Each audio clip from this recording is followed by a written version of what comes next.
all today. This is Colin Daniel here, and I'm from riffninja.com, and I'm going to answer a question from one of my students, one of my followers. His name is Jim, and he would like some examples of the most widely used bar chords. So this is more for a beginner, and that's all right. That's a good thing.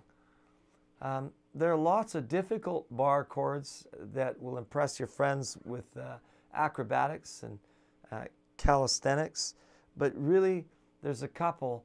If you just know 2 majors and 2 minors, I would consider those the generic, most important bar chords of all. You can negotiate through a lot of songs with just those 4 bar chords. So this is how we're going to do it. We're going to relate it. I'm going to relate it to the open chords that you should already know. This is an E major, and this is an E minor.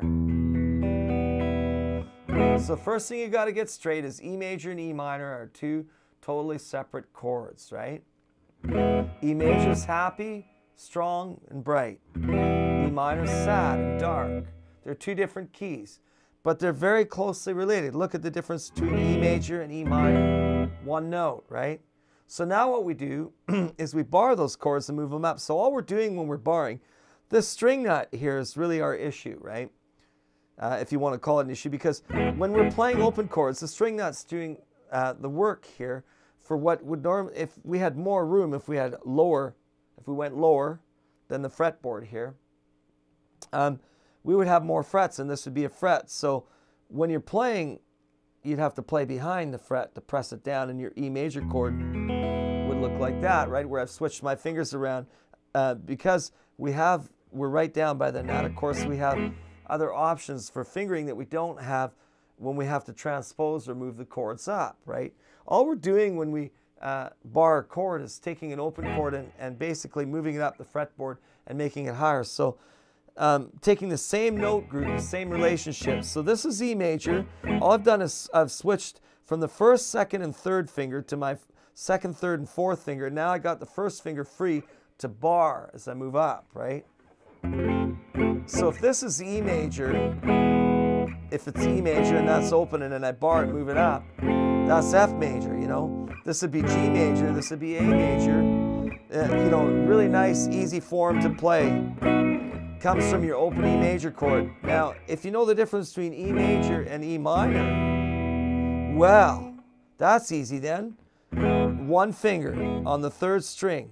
This is your major 3rd, this is your minor 3rd. It has nothing to do with the fact that it's on the 3rd string. That's just a coincidence for this chord shape. But it is, the 3rd is on the 3rd string at this moment for this chord shape. So when you're in E major, you're playing a major 3rd harmony, which makes this the E major chord. When you take your 1st finger off, it lowers the 3rd string too, but it lowers the major 3rd to a minor 3rd, now creating an E minor, right? So you have E major or E minor, so that also follows suit all the way up the fretboard.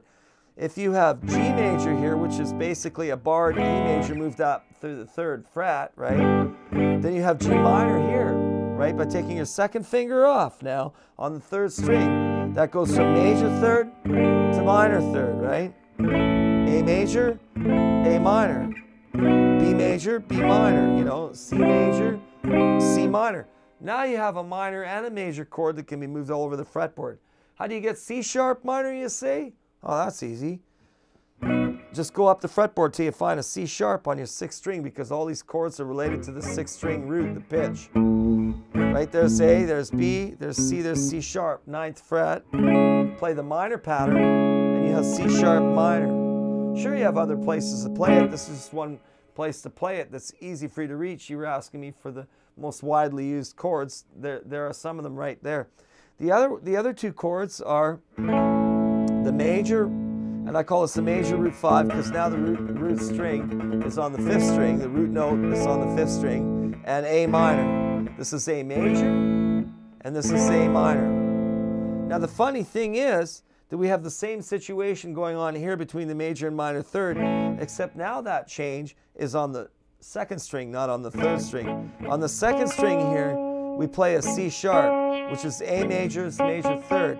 When we switch our fingering around, all we're actually doing is taking that major third and dropping it one semitone, and that makes the A minor chord, right?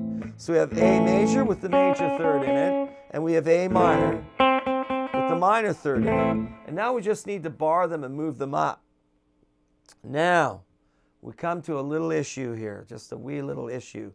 And that is, how do we handle this chord? Some people have switched their fingers around. You see different fingerings of it. Some people can use one finger and get 2 strings with it. I don't care how you get it, but here's the deal. For me, when I'm moving the chord up,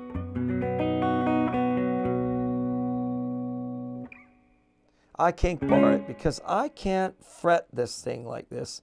Like if I'm at A major here, you have to look at the perspective when you're moving a chord. Everything has to go up the same amount of frets or distance.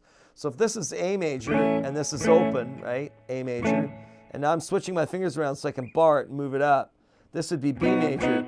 And they'll show you in guitar books, this is a lame B major. I hate either one of these chords because I can barely get my fingers in there and it's slow to change. So I use a thing called a kink bar where I'm actually catching with my third finger here. I'm catching the fourth, the second, or the fourth, third, and second string, right? And then kinking this third finger to miss the first string so I catch it with the back bar. So my first finger is actually just barred there to catch the 5th string and the 1st string. And my third finger is kinked so I get the 4th, 3rd, and 2nd string, right? Now, I've got a lesson just on that. It's called the evil kink bar chord. So if you're struggling with this and you can't get it, you're going to have to go to that lesson because I won't have time to address all the situations. But here's the deal. If this is A major and I move it up 2 frets, then that's B major, then that's C major, right? And the reason why I use the kink bar is as I get up, where the frets are tighter, there's not as much space with my fingers. I don't have room to get these fingers in there. There's no way I'm going to. The kink bar is the only... And it's fast too, right? So what I've basically taught you here is a root 6 major and minor and a root 5 major and minor. And they're barred, right? So here's, like if this is, you'll see me kink barring even the open A major rather than playing it with single fingers. But here's my A major, right? Here's B major, C major, D major. If this is D major, then this is D minor.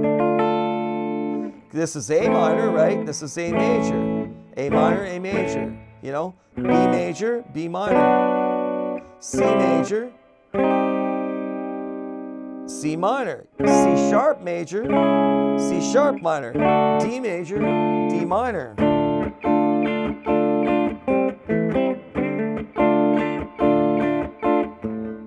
You know?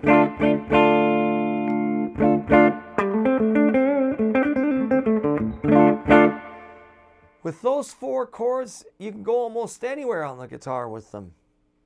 And they group really nicely together. You can mix and match them, like a root 5 with a root 6. You know, things like, here's a root 5 C sharp minor with an A major root 6. Here's an E major root 5 with a B major root 6. And that's the song Peace of Mind.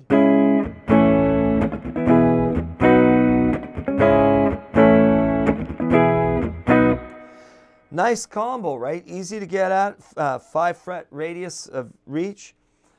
Yeah, those are what those chords are used for. Plenty more on that, but I hope that this kind of gives you some insight into some really popular chords. And don't forget to subscribe. And if you really want a serious lesson, you should check out my riffninja.com. That's my site, riffninja.com. Check it out, okay? All right, have fun. See you later.